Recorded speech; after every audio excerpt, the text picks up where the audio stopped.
আপনার হাবিবে পাকের সান্নিধ্যে থেকে ইসলামকে প্রতিষ্ঠার জন্য এত ত্যাগ করলেন, কোরবানি করলেন, তা কবুল করুন।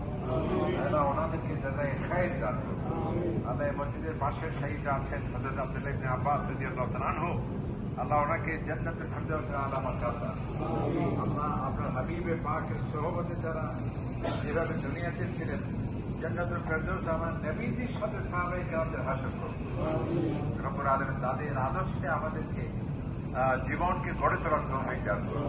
কোরআন সুন্নাহ অনুযায়ী সাহাবায়ে কেরামদের মহব্বত, আপনার হাবিবের মহব্বত, কোরআন এবং ইসলামের মহব্বত, আউলিয়া কেরামের মহব্বত আমাদের অন্তরে গালিব করে।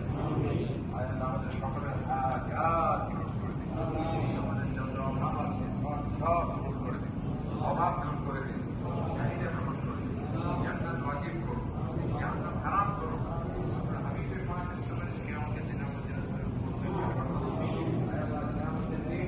যখন আমরা দৃষ্টান্ত থাকবো, হাউজের কাউসার আমাদের জন্য ওয়াজিব করুন। আপনার হাবিবের সুপারিশ জান্নাতে যাওয়া সম্ভব। আল্লাহ তাআলা আমাদের শাফাআত উযমা আমাদেরকে দান করুন। আমিন। সাল্লাল্লাহু তাআলা আলা নবিয়িনা মুহাম্মদ ওয়া আলিহি ওয়া সাহবিহি আজমাইন বিরহমাতিকা ইয়া আরহামার রাহিমিন। এক ঘন্টা